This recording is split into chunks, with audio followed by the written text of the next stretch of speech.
Well, good afternoon, everybody. I hope you've navigated here safely and effectively in our digital age. Obviously, 8 months ago, when I first interviewed via Zoom for the position at Lehman, I didn't really anticipate that I would continue to have my regular interactions with my Lehman colleagues via Zoom. But hope always springs that things will get back to normal at some point soon. But I do thank you for the time you're taking out of your days. Many of you are at the end of your workday or perhaps at the beginning of your workday. And a lot of you are taking time out from your summer for the President's briefing. And I appreciate your generosity in giving us of your time. For those of you who don't know me, which is virtually everybody, I'm Fernando Delgado. I am the newest president at Lehman College. I have been on the job since July 1, so we've just clicked over a month. And I have had the joy of being a resident of the greater region now. I live up in Yonkers for just a tick over 5 weeks. So I believe I'm a veteran. I have been caught on 3 bridges during rush hour traffic since I've been here. So I now understand the warnings that were given to me by members of the search committee and the cabinet about the joys of being on the bridge or approaching the bridge during rush hour. And sometimes you have to experience it to truly understand what people were trying to tell you. And now I appreciate the wisdom of the advice that was given to me. I come to you as a new member of the Lehman community from the University of Minnesota Duluth. I spent the last 5 years there as the Chief Academic Officer and the Executive Vice Chancellor for Academic Affairs. And prior to that, I had a similar position at the University of Wisconsin at River Falls. And so these are systems not unlike the city university system. However, as I'm learning, every system has its quirks, every system has its bureaucracies, and every system has its strengths and opportunities. And I'm still at the early stages of learning what those opportunities are. And with the guidance of my colleagues on campus and across the system, we will learn of those opportunities very quickly and hopefully use them to our advantage to advance the Lehman proposition. In terms of the transition to Lehman, most of the last month, other than trying to get my household goods from Minnesota to New York, has been spent learning about the campus, meeting with senior leadership team members, and most especially meeting with most of our legislative delegations in the borough, in the city, in the state, and even some of our federal representatives. I can report 2 things that are consistent. One, those legislators love Lehman, whether they're alums or the children of alums or merely impacted at a distance from Lehman. All of them report incredibly positive things about what Lehman as an institution does and what we do through our academic and non-academic programs. And frankly, the profile and role that Lehman has as a pillar institution in the Bronx. I'm not saying I'm surprised. It is actually one of those things, this pillar role that Lehman plays, that attracted me to the position in the institution to begin with. What I am surprised is the consistency and the ferocity and the passion that these legislators have for Lehman. I come from places where legislative commitment to public higher education is different. And it is frankly negative and on the wane. And to meet with more than a dozen legislators so far and to hear them say that they only want good things for Lehman because Lehman brings good things to the Bronx and to the citizens of the region, it's inspiring. It makes me feel good about being at Lehman, and it makes me feel good about the prospects of public higher education in New York and certainly in the Bronx. The other thing that I hear about is an invitation to ask for money. And I only had to hear that once to know that I'm going to continue to ask for money. And so obviously legislators have very particular ideas of the kinds of things that really drive their passions. Fortunately, a lot of the things that legislators are very keen on are things that we're already doing or have expressed a commitment and interest in. So topics like food insecurity, educational access and attainment, workforce development, talent development, economic development, social and cultural opportunities. These are all things that Lehman is already deeply engaged and embedded in. And frankly, there are no shortage of ideas for us to invest further in these areas. And so I'm happy to this point that the things that they're telling me are resonant with what we are as an institution, but at the same time, front and center in what our identity and our mission is. And so in terms of the purposefulness of what we do and how we might leverage our relationship in the community, I feel very optimistic about the invitation to ask for resources, whether it's with the borough or up in Albany in January, or even at the federal level. So I'm sure there'll be more to report as we move through the fall and into January. But please know that I and the rest of the members of the leadership team are taking these cues and these invitations very seriously. And we will certainly go and ask for those partnerships and that collaboration and that investment in Lehman and the things that we do. The final point of introduction that occurs when a new president or any senior executive comes to campus is we have to learn about the campus. And so it's very easy to read about the history of an institution and glean some important information. It's fun to read accreditation studies. And it is fun to read documents that each divisional head has provided to me. But those are two-dimensional. And I'll be honest, the piece that I miss the most is being on campus, surrounded by colleagues and students, and getting to understand the feel, the emotional state of the campus, the rhythms of an institution. That I regret is not yet possible. Hopefully we'll get some sense of that in a few weeks. But as I'm going through, I'm trying to also glean the information that I'm getting through these conversations and these reading materials about what makes Lehman distinctive. And distinction typically can come in one of two forms. It can be those things that you do that nobody else does, or those things that you do that other people do, except you just do them better or more impactfully. And it's hard in higher education to say that an institution like Lehman, which is a public comprehensive institution, does things that nobody else does. But it is easy to point out those things that we do remarkably well and better than peer and other kinds of institutions. And it is those points of distinction I'm trying to learn from. Not to say that we can't add additional points of distinction, but to use those as a way when I'm introducing myself to folks off the campus and talk about what makes Lehman special and why they need to pay attention to it. Because those are the points of entry. It's very flat, it's very boring to say, well, I get to be the president of a mid-sized public comprehensive university in an urban setting, because that would basically define every senior college in the city university system and an untold number across the United States. It's another thing to talk about things like the Bronx Recovery Corps, the various institutes that we have, the special spaces that we have, various academic programs that clearly are having an impact on people's lives, the social mobility index that we see amongst our students. All of these things other institutions may have, but the way that they are positioned and the way that they make an impact at Lehman clearly is distinctive when compared to other institutions. And I think some of these points of distinction are things that we will continue to elevate and frankly megaphone. Some of these things will be further reinforced in the strategic plan and action steps as we move forward. And they will be joined by other points of distinction that will emerge over the next few years. And those will be the elements that don't wholly define Lehman, but really perhaps create the differentiation between Lehman and our sister campuses in the city university system and the public and private institutions that surround us, which I'm sure are all fine institutions.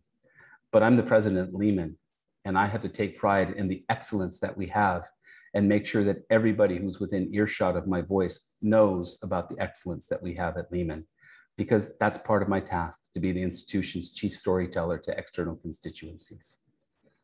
So it's been fun in the sense that I get to learn about this extraordinary institution that I get to now navigate with you all and steward the resources so that we end up in an even better space. In terms of what's in front of us, funding. We've had some funding successes in the summer. There have been multiple investments and things that we've done, including helping us with our mental health initiatives with students and serving students better, to federal funding that Congressman Esbiot was able to tell us about 3 weeks ago to help fund the Bronx Recovery Corps, and an invitation to ask for more money next year. I think these are important markers of how the system and the state and the region is investing in us. As I recall, for example, in the spring, there was some apprehension about some funding that we needed to finish building projects. And shortly before I arrived, Vice President Rotolo was able to tell me it's going to be on the board agenda, and hopefully it's going to be easy. And the reality was, it was remarkably easy. And it was remarkably easy, not because the issue was easy, it was remarkably easy because of the talent of the staff and leadership that we have at Lehman, and the collaborations that they're able to forge with the central office. And so those funding opportunities are incredible for us, but what they also do is give us confidence that we can go after even more. And I see every funding opportunity as an invitation to ask for additional funding opportunity. As I noted earlier, in terms of the work with legislators, one of the things that we'll be working on is identifying potential future opportunities for further or new investment in either existing programs that we can expand or new program ideas. We'll be working with the cabinet and the deans over the next months or so. Those things that we ultimately identify as being rightfully pieces of investment that we need to take to legislators, we will do so. We will do so in consultation with them so that they know what's coming and that they can champion it at whatever level they are in office. And those things that aren't on those lists that we feel passionate about, we'll continue the conversation in terms of fundraising. And I need to highlight that because I think as we move forward in the next year or more, we're going to have to be ever more aggressive and planful in our approach philanthropically to those individuals, organizations, and foundations that can help us fund key and critical areas of our campus operations.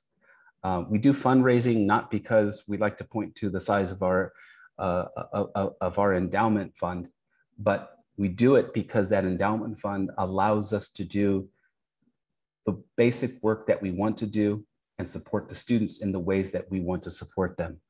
In a practical way, fundraising can also offset expenses that we incur and pay for through tuition or tax levy dollars, which gives us the net effect of potentially having more free dollars to redirect or to preserve our base as things might get tough with the legislature or things might get tough with enrollment. But the reality is fundraising is going to be an important part of what we do moving forward. And it will help us perhaps with building projects, most certainly with programmatic areas. And I hope it helps us with scholarships and academic support for teaching and learning. Those will be among the priorities, and we will pursue them as aggressively and as effectively as we can in the next few years. As we go along there, please don't be surprised if you and your various offices are tapped by a department head or a dean or vice president or even myself for ideas, because I think the best ideas that we can take to donors are those that are organic and native to what we're doing on campus. And I'm committed to using the talent and the insights of our faculty and staff to drive what we pursue. In many ways, you know keenly what we need. You know very well who our students are. And so many of you know the community far better than I do. And so you have insights that frankly I need and the team needs as we develop our approaches to philanthropic asks. In terms of the state of the budget, I'm thankful we've had the leadership team that we've had here. Some might call us cautious. Some might call us too conservative. I would say being cautious and conservative makes a lot of sense. We're in the middle of a bumpy road, and higher ed has been bumpy for a long time. COVID might be the Grand Canyon of dips and valleys, however. As you well know, the last 17 to 18 months have been a ride. For those of you of a certain age who might have visited Disneyland or Disney World in the 70s or 80s, this would be the equivalent of the e-ticket, the roller coaster ticket. And unfortunately, it's not as much fun as going to Disneyland or Disney World. It's tough, and it's been tough in a lot of ways for a lot of people. It has battered budgets. It has battered morale. It has sapped energy. It has confused, it has challenged, and in some ways it has sapped our students. And so the state of the budget is about as good as I've seen it in higher education in the last year. And I want to thank VP Rotolo and the management team and many of you for tightening your belts and making hard decisions to help us navigate, because we come out of the last year and a half in COVID probably amongst the stronger of the institutions, at least amongst the senior colleges in the city university system. And that's a credit not to me, that's a credit to everybody who's listening, who's been on this campus for the last year plus. Enrollment projections, we're being conservative, and given all the vagaries around testing and course modalities and uncertainties around the economy, it's not surprising that we would conservatively identify a dip in enrollment, perhaps upwards of 5%. I think there's an opportunity for us to over-realize that and not be at 5%, but I think it's prudent to be cautious because things can pivot and change so quickly in a COVID environment, and the messaging can get complicated fast and therefore frustrate students. We've had lags in collections.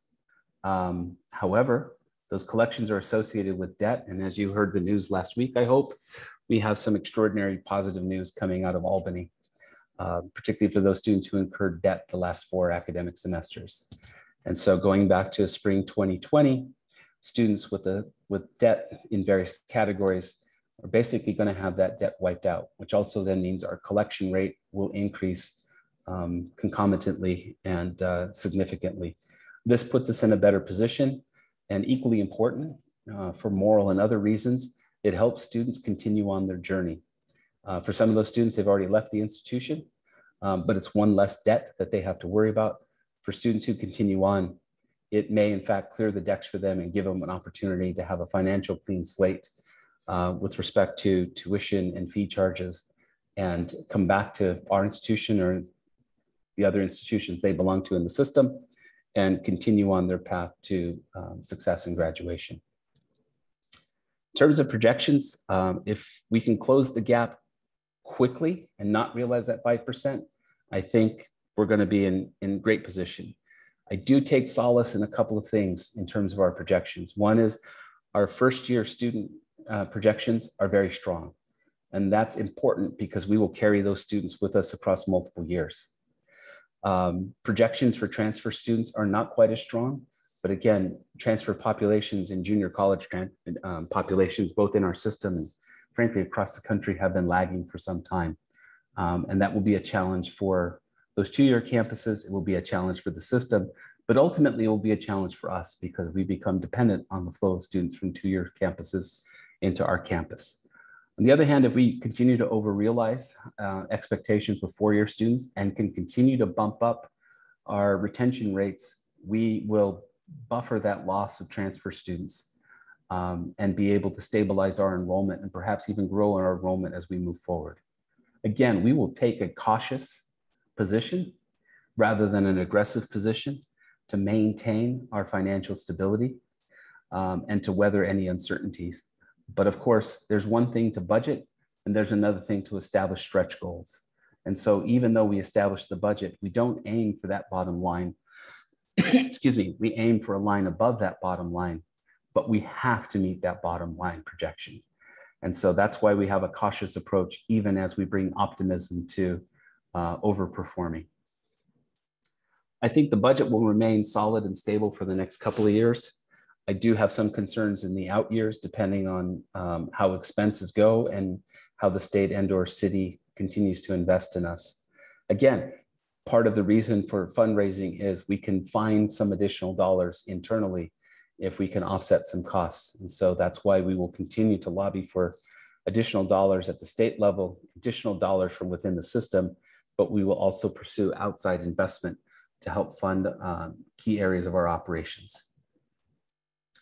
In terms of fall safety, at some point here, I will turn it over to Vice President Rotolo, but I want to underscore a few things. One, I came to this campus in early July after having had regular contact with interim President Lemons and the team from April forward. And I did it in the context where I was the chief operating officer in another institution, trying to prepare that institution to be as safe as we could be for the fall semester. And so I have great confidence in the work that the team here has done, not just the administrative and leadership team, which is trying to establish policy, understand procedures, follow guidelines, react to shifting mandates, but the staff who actually make everything work. It is not I or Vice President Rotolo who fix something that's faulty on campus. We rely on the talents and expertise of people all across the campus who've done extraordinary and heroic work during the summer, not because we simply tell them to do that, but because they know what their jobs are and they have pride in the institution and care in making sure that our campus is as safe as it possibly can be to bring back faculty, staff, and students for the fall semester. And I want to publicly thank all of those people who have worked so hard this summer and have cared so much to make sure that we can get to where we need to be in late August. And I say this summer, and I'll acknowledge this, it hasn't just been this summer. These folks have been working all along. COVID is a long and difficult ride. And I know people in areas like facilities management have been here all along, as they have on other campuses. But working at Lehman to make sure that people stay safe is something that I know they do not take lightly. It matters to them because they care about each other on this campus. In terms of measures, we continue to work with the system on policies. We may see even more policy shifts and statements coming out of the system office, central office here in the next week or two. As we saw a couple of weeks ago, the chancellor moved our return date to the 16th, and that was to enable us to have more time to see and understand a rapidly changing environment and to be prepared for it. On campus, we continue to work to assess buildings. We continue to work to provide safe spaces, to acquire the provisions we need to maintain safety and to build the architecture, not just the physical architecture, but the technological architecture to make sure that we can identify each other in appropriate ways and work to guarantee that people coming on campus are safe to come on campus and safe to be on campus. Before I go on with policy and logistics, I'd like to turn it over to VP Rotolo to provide a little bit more flesh to this meet, and then perhaps help me transition to policy and logistics if I can, Rene. Sure.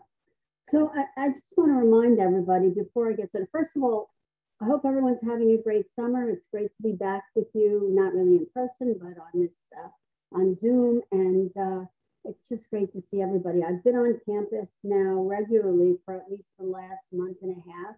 And I've actually been running into a lot of people, and it's great. And the campus still looks beautiful. It's actually even more beautiful than when we left. So many projects have completed. I think all of you are going to be surprised when you come on if you haven't been back to the campus. Back in, I think it was March or April, we convened a committee. What we did is we created a joint committee. We originally had an academic and an administrative committee before. We joined them all together and we created one large committee that I think some had called the super committee. It had 25 plus members and it represented faculty, staff. We had union reps, divisional reps, school reps, administrators. We really covered the entire campus on the committee, had very wide representation. That committee then divided into 4 subcommittees, and those areas that they specifically worked on for our plan were student services and student activities, administrative and academic staff and staff services, academic classes and academic activities, and meetings. We kind of had this one last catch-all, which had to do with meeting spaces, public spaces, cultural and performing spaces, and just the campus grounds at large. As with our original plan, we did make a point of stating, and it's first and foremost in our plan, that the safety of our college community is the most important aspect of everything we're doing, and it was the basis for which we developed our plan. As before, our plan follows CDC, New York State Department of Health, and CUNY guidelines. There's many aspects of this plan that carry forward from our prior plan. So with some of the highlights, and I'm just going to give highlights because there's a lot of information in it, and there'll be more information coming out. The plan will actually be posted on our website by Monday, so you can go through the entire plan. But we'll also be sending out information and highlights on what is involved in the plan. But mask wearing is still mandatory on Lehman College campus. We've incorporated social distancing. One of the things we've built into this plan that we didn't have in the last plan was flexibility. We wanted to be able to adapt to changing conditions, whether the pandemic actually ends, whether COVID goes away, or in the situation we're in now where we're still wearing masks and we're still maintaining social distance. Access to campus will be limited to gates 5, gates 8, and gate 13. So we've opened up gate 13. We're still limiting access to campus. But we will no longer be requiring lists for access. What we've done instead, IT has equipped the gates with an access control system so that you would come onto campus, swipe at the gate, and then be allowed to come in. And that's how we're actually tracking everyone that's on campus. It's the same system that's used in the library or in the other spaces that have access control. There will be on-campus testing for unvaccinated individuals.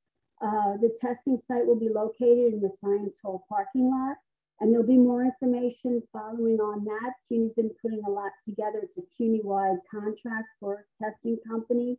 And as we have more details on that, we will be releasing that. And now I know I'm getting to the things that everyone's been asking me about. Parking. We have all of our parking lots back.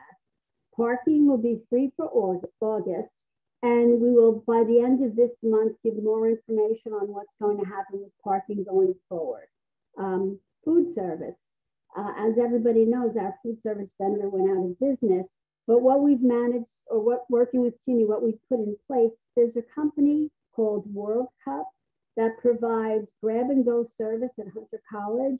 They'll be providing that same type of service at Lehman, and the type of foods they do are empanadas, sandwiches, smoothies, and most importantly, we will have coffee again on campus. We're also working on some possible surprises for food that I'm not at liberty to reveal at this time, but hopefully we'll be able to have some special events with food. And as I said, I just wanted to touch on the highlights. There's many more things in our plan, and we will be sending them all out.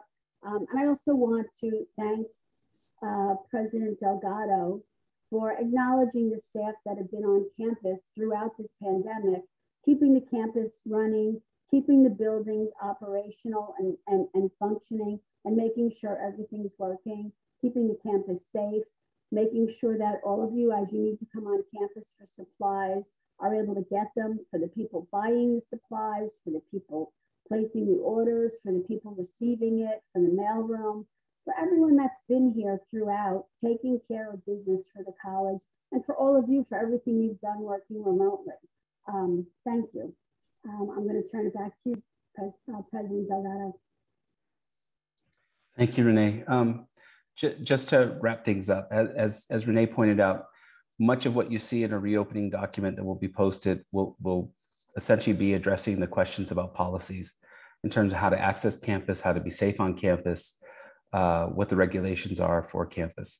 Many of these regulations and policies will be driven by the system office. Central administration would like consistency, and that makes sense given the realities and liabilities that they live in with respect to the city and the state. There are some small spaces where we have some discretion on our campus, and those will be deliberated on and discussed amongst the management team. But things like masking policies, I believe, for the campus will come out from the central administration. In terms of logistics and where to find information, You will see more and more information be emailed out over the next week to 2 weeks. At the same time, we will always ask you to go to the university webpage, because we will be posting our plans and our communication regarding a safe campus and COVID there. And we will update that as it needs to be updated so that you have the most recent information. We do ask you to pay attention to your email. That will probably be our chief mechanism to communicate to you individually, and also recognize that some of the emails regarding your life on Lehman will also be coming out of the central administration offices and will be sent to employees and students across the system.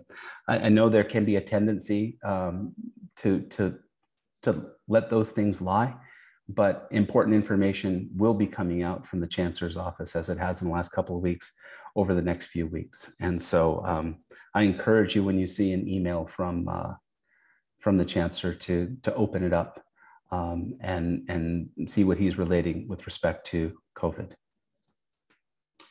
That is the end. It's a little bit longer than I intended to go with my part of the briefing. I already see we had some questions come in before that have been answered, and we see some questions here.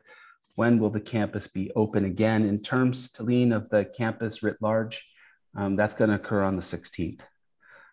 There are already people on campus. There are units that are actually working on campus as necessary, but the campus understood to be open will occur on the 16th.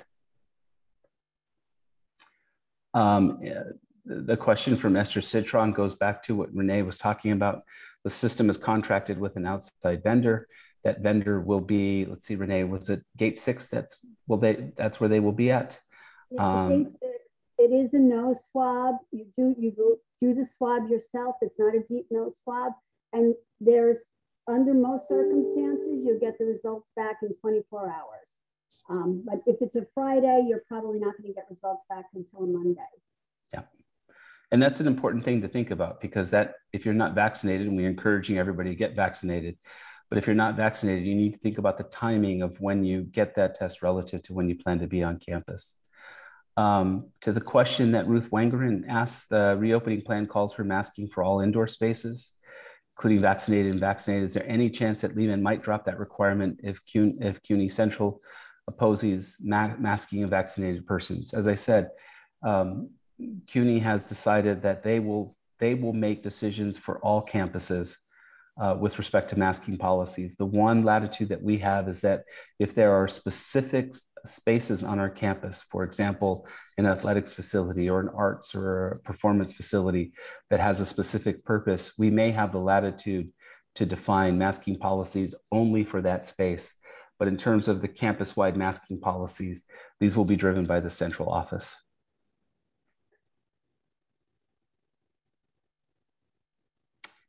Miriam Rodriguez asks a very important question. How can a student without the college ID be able to attend a hybrid class? And I'll have to be honest with you, Miriam, I am too far removed from that operational reality and too new to the system to give you any kind of substantive answer. I don't know if Rene has that ability. So Miriam, I don't know if you're able to get a digital ID, but a digital ID will work as well. We have a scanner at each of the gates as well. But if you don't have an ID, you really need to get one if you have to come on campus for a hybrid class. If you have any questions, you can email me directly and I can put you in touch with the right people to assist you. Thanks, Rene. To the question asked by Deidre, it does mean that you can have access to the campus after the 16th, presuming that you have the documentation that allows you to safely access campus, and that would be a vaccination card that has been uploaded into the CUNY First system, or you've gone through the testing. But presuming those two things are positive, then yes, you can access the campus. Can I add to that we will no longer be using the Everbridge pre-screening app? Thank you. Now, let's see, Stuart Chen Hayes. Thank you for the welcome, Stuart. It's good to be here. Here's kind of almost an existential here, though, right now with Zoom. Do all buildings have MERV 13 filters? Will rooms, offices have air purifiers? Um, Renee, I'm sorry, I don't have that detail in front of me from the plan. Okay.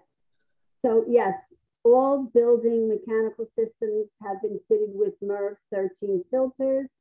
As far as air, you're talking about HEPA air filters. We've purchased quite a few portable HEPA air filters, and we're focusing our efforts in placing them in both classrooms and in spaces that are occupied by multiple people.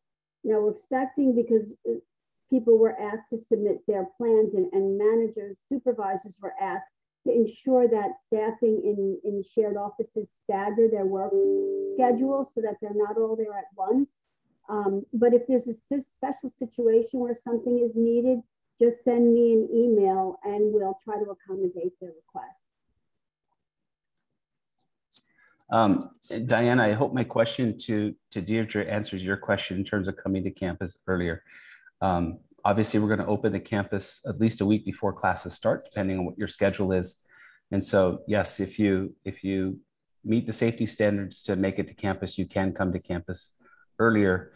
I'd encourage you to work with your faculty and with advisors about what special services you might need as a sophomore, and perhaps email them before you come to campus. Because as Renee pointed out, we're going to have staff in certain offices where we're not going to be at 100% capacity because it's not safe. And so it's always going to be prudent for you to communicate with your faculty members or any professional or academic advisors or other service areas, and even schedule an appointment so that you can be sure that your time on campus isn't wasted. Felicia asked a question about, will vaccinated students be required to wear masks indoors? That is one of the potential policies that will be reinforced by the central administration. That is a decision that will come out of the chancellor's office. And in terms of a campus-wide mandate for wearing masks indoors or potentially outdoors, but I think certainly most of us would concur indoors, we're not likely to have the latitude at any point in the fall semester to play with that mandate, to make it less restrictive. Doreen, will buildings and grounds be placing plexiglass on the front desks and offices? Renee, I've been through a number of buildings. I saw a lot of plexiglass, but I haven't been through all of the buildings. Yeah, we've been meeting with a lot of the student serving offices and putting them in those locations. If there's somewhere that we haven't because we weren't aware that you needed it, just again, email me and we'll make sure we get to it. But a lot of it has been already put in place. Thank you. And the question from Esther Citron, do students have a choice for 100% online remote learning? We have a number of classes that are going to be face-to-face in the spring and early summer. We received a directive to move towards more face-to-face.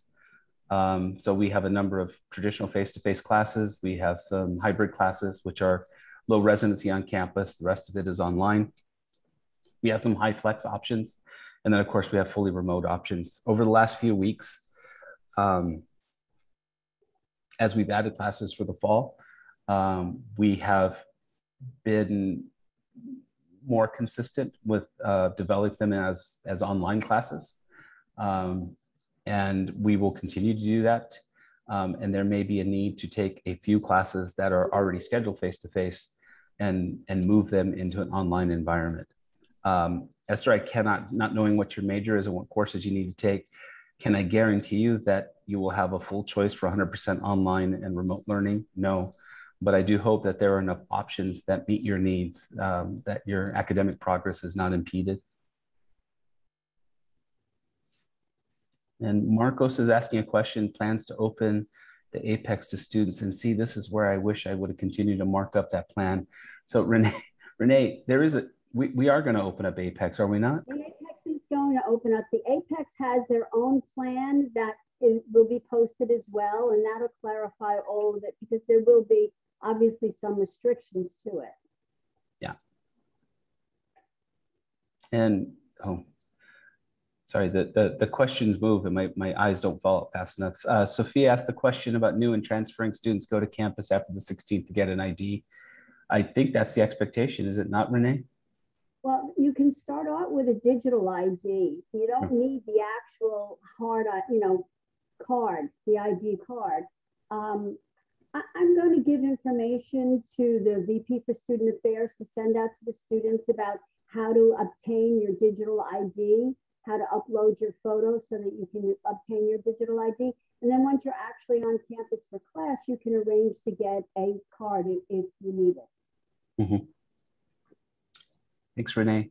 Julie, as to your question about covered spaces outdoors, Renee, I don't recall seeing any on campus, but it is not in the plan either, is it? We didn't put it in the plan, but we are going to be locating 2 tents on campus for outdoor dining. Plus, we have a lot of outdoor dining areas already set up that we're going to encourage to be used. And again, for most of you that have not been on campus, the amphitheater at the Speech and Theater Building is actually completed, and it's an incredibly beautiful area to just sit and have lunch, or I think would make a great outdoor classroom as well. Good point. Erica, what will happen if there is a delay in the confirmation of the information uploaded on CUNY first? Well, there won't be a delay. At least that's what we were told yesterday by central administration. The central office has been working very hard and has been testing it. And as far as they've been able to tell, it's a very stable system at this point. Obviously, if there's a glitch on the first day of classes or beyond, we'll have to pivot and probably have to come up with some paper solution, at least to bridge. Renee? Another alternative is if you have your Excelsior Pass, make sure you have that on your phone and you can show your Excelsior Pass. Yep. We are linking the class schedule with our access control system so that we'll know that you're intending to be on campus for a class. Lena, that's a great question. Obviously, if you're cleared to come to campus, you can come to campus. Just understand that even if you're an online student coming to campus because you need to access resources like, as you point out, computer labs and library, we're still going to have limitations with respect to physical distancing. And so you may find yourself in a position at various points where you're competing for that space with fellow students and faculty and staff who are also on campus. And a lot of those spaces are being scheduled through a scheduling system. But we also thought about students who are in an in-person class and taking an online class.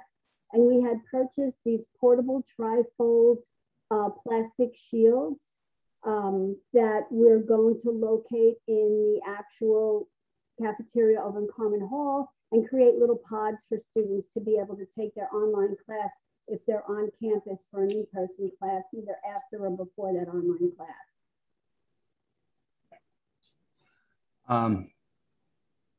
Jeffrey, your question, maybe I'm naive, but my experience has been it's pretty robust on campus when you're even outside a building to access the network. I haven't been all across campus, but I haven't really experienced many dead spots, if any, in the spaces that I've been as I've walked around campus. If there are dead spots, and students or staff, faculty are aware of them, please let us know. We'll certainly do what we can to create a robust web presence in and outside the buildings. Joseph, that's a very good question. It actually came up yesterday at the Council of Presidents, and Central Administration IT heard of these concerns also from the Graduate Center, the medical school, and the Research Foundation. So I think we will find have a solution to be able to communicate it shortly. Obviously, as Renee said, if people from New York, if they can upload to Excelsior, we can work with that as well. But I believe we're going to find a more permanent solution to that shortly. Renee? And in the interim, what people just need to do is bring proof of vaccination with them, whether it's an Excelsior Pass, or I live in New Jersey, so I actually have a vaccine card. So they just need to bring proof of vaccination. or a negative COVID test until such time. Stephanie asked a question about the criteria that we should keep in mind to organize the staff that will go to campus. Well, obviously, as we open up campus, supporting the academic mission and front-facing services that serve students are going to be a high priority. But an equally high priority is if we know we can't put all the staff in one space at one time, we're going to have to stagger. People are going to have to work a combination of on campus and remotely. And I understand working in a compact office, not everybody is going to be there all the time. And so much like we did during the height of COVID, we're going to have to figure out ways to provide services to ourselves and to our students, with some staff working remotely some of the time. We also know that there are some individual staff who have petitioned to work remotely throughout the fall semester, and individual managers are working through those as well. But again, a high priority will be placed on those offices that are front-facing and service-facing. And I know that HR has been meeting with divisional VPs to discuss how to deal with these offices and to get the staggered work schedule for people in shared offices. And a lot of them have been submitted already. Leslie, I think I understand your question. I'm not sure that we haven't already affirmed it, but I do understand how critical that is for your students, particularly those students who are ready for pre-professional clinical and field placements. And if there are places where we can go through and make that language even clearer and reinforce the message, we'll do so. But certainly our perspective is that we are affirming we should be pursuing vaccination.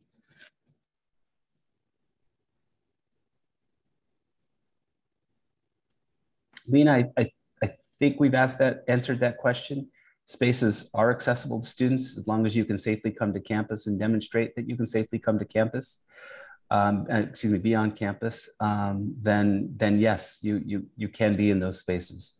Again, you're just competing with other students for those spaces. And as Rene pointed out, those spaces may be programmed for activities already. So there may be a pinch point. Tara, gates which will be open. I'm going to turn that over to you, Rene, because I remember 4 and I remember 6. Okay, now actually it's 5, 8, and 13. See, aren't we all happy that Rene is here? 5, 8, and 13. Yeah, we're talking about setting up an expedited entrance at gate 4 for vaccinated employees as a potential way to reduce crowding or traffic at any of the other gates. That's why you remember gate 4. Deidre, a number of classes are already set up for high flex operation. Not all of the general purpose classrooms are. More will be deployed that way as we go through the fall semester. I'm not sure every class on campus will be set up for high flex. What I can add to that is I know that IT has been working very closely with the registrar to determine where these things are needed. We have portable systems that we've deployed into the buildings, and then they can be located where they're needed as they're needed. We've purchased 40 systems that are distributed through the campus. And again, the IT department has been working very closely with the registrar and the deans on where things will be needed. So we feel very comfortable that we're going to be ready for the fall, and we are moving ahead with implementation in all classrooms for the well, most classrooms for the spring. And I do have a note that 20 high flex carts have already been prepped and are ready to be deployed on day 1. Katarzyna, the question about if you're vaccinated in another state is poignant. I got vaccinated in Minnesota. So if I recall, Rene, the Excelsior Pass won't work, but the CUNY First system will work. You can upload your documentation from another state into the CUNY First system, which is our preference anyways.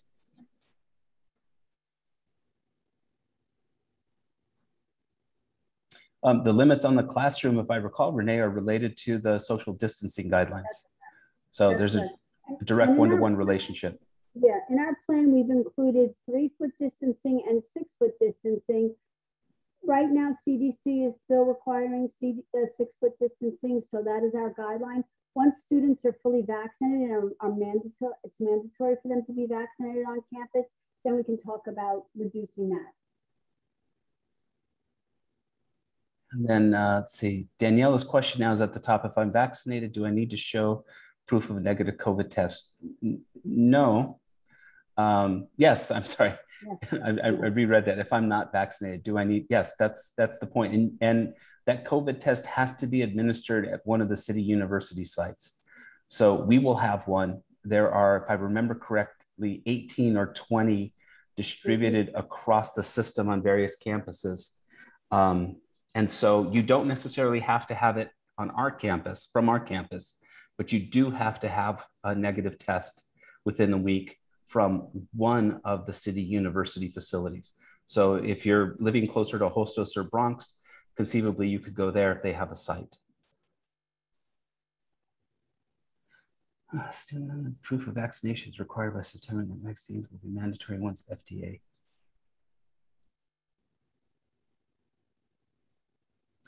You know, Scott, that is an excellent question.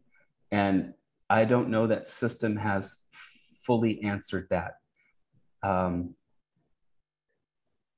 think what we're likely going to have is a transition period. Yeah.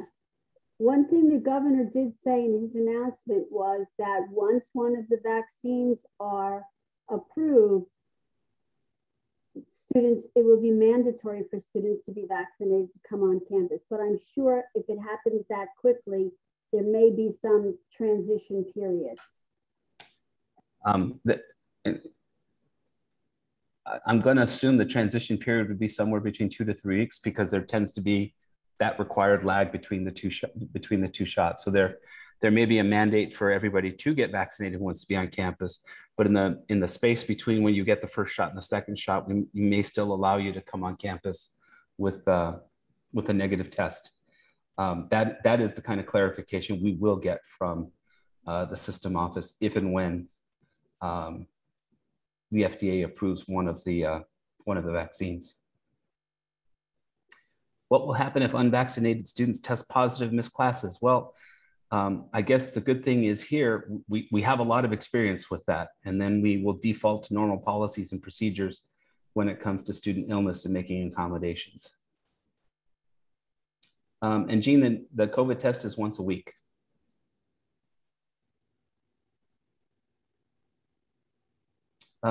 Ruth, I don't know that the HyFlex carts are limited to specific buildings. If I remember correctly, they can be moved between and among buildings.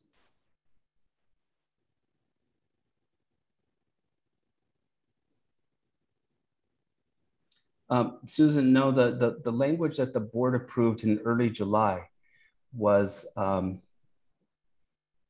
beginning of the semester or when one of the vaccines was approved, whichever comes later. And obviously it seems like we're going to start the semester before any of the vaccines are actually evaluated by the FDA. And so that's why a negative test and the testing protocols are still in place. As far as I know, one of the pharmaceutical companies is up for review on the 24th or the 25th of August. The other one, I think it's not until January of 2022. And then obviously I've not heard anything about Johnson & Johnson coming forward. This is really about Pfizer and Moderna. Chris, where things seem to be standing with respect to the board policy is if they approve the vaccination, then the expectation is that everybody, students would be vaccinated, would have to proceed to the vaccination. As we said earlier, there may be a couple of weeks leeway for that logistically to happen if you're going to be on campus in person or hybrid courses.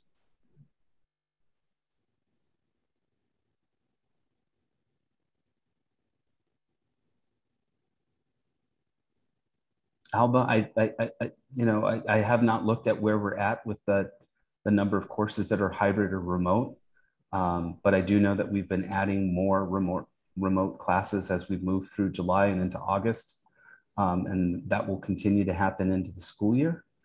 Can I suggest that Al will reach out to her advisor Yeah. to see if there's some flexibility in what she's taking and where? Yeah. And some of that will depend on the major obviously the major that you're in, and the proportion of courses that are available in that area.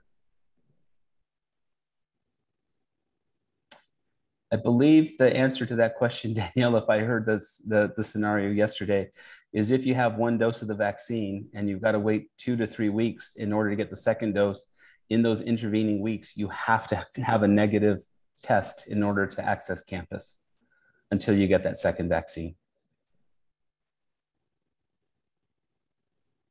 Stuart, that's an excellent question with long COVID. I frankly just lost a colleague in my former institution who suffered from long COVID apparently for 4 or 5 months and succumbed to it because it produced other issues here this past week. Obviously, we have HR policies to support staff and faculty. With respect to the students, we can serve the students remotely because they're ill, and there are things that we can do in terms of withdrawal if necessary. Sorry, Renee. Also, the student affairs has been reaching out to those students, giving them information, helping them with services, providing them with information on services available to them. Thanks. Joaquima, the testing has to be at a city university sponsored site. On campus. Yep. And then Esther, nobody has made a provision in terms of the policy for the circumstance that you identify. It's either proof of vaccination or proof of a negative test. Let's see, Susan, let me read through this.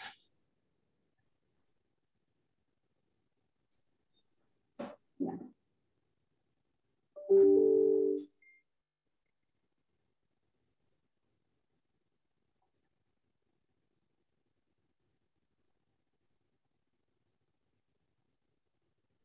It is correct. I mean, you will likely see even more emails, Susan, coming from the chancellor directly to students, ramping up and encouraging them to go get vaccinated in the next week or so in anticipation of the beginning of the school year. Dana, I asked the question directly of system HR, and at this point, there is no direct requirement for vaccination for faculty or staff. Obviously, we're strongly encouraging that, but you can access campus by the weekly negative tests.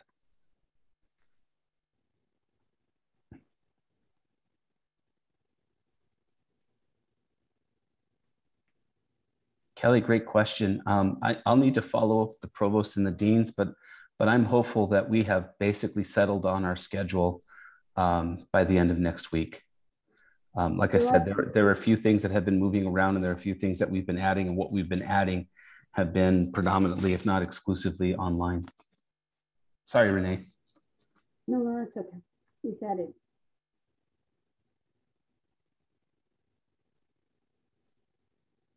I can answer this one because, yeah, HR provides those services. The university has a firm they work with to provide those services for employees, and student affairs has the counseling center and access to other resources to provide those student services to students too. And they've been doing that over the past 18 months. Well, we're right up against time, it looks like. Oh,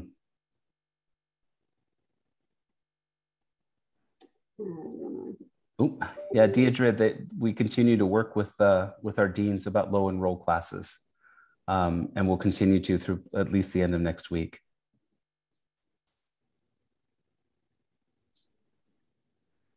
Well, we've reached 5 o'clock. I want to thank everybody. Most especially, I want to thank Rene for pitching in and taking the lead where my knowledge gaps were so vividly obvious. And I want to thank the rest of the team in the president's office and the cabinet for helping prepare here. Beyond this briefing, I want to thank everybody who participated and asked those questions. The questions are important because the questions are about wanting to come back to campus, but also being sure that we have the campus as safe as possible. And we also understand that some of the things that we do as a campus and we do as a system may seem burdensome, they may seem onerous, they may seem not enough. And please understand that we're trying to thread the needle, and it's a windy day, and we're driving while we're trying to thread the needle. So things do change. We're trying to get you information in as timely a way as possible. But really what we're focusing on is when we give you information via the university webpage or email, we're trying to get you the most accurate information that we have at that time. So bear with us. Things seemed pretty settled for a while in late spring and early summer. And it's been a little bit more of an interesting ride the last 3 weeks. And I suspect a lot of that will continue on as we enter into the fall semester. But we'll continue to work with our system colleagues, and we'll continue to work across the campus to make fall semester as normal as we can possibly make it in these COVID adjusted times. So thank you all very much for your time and your attention and your participation.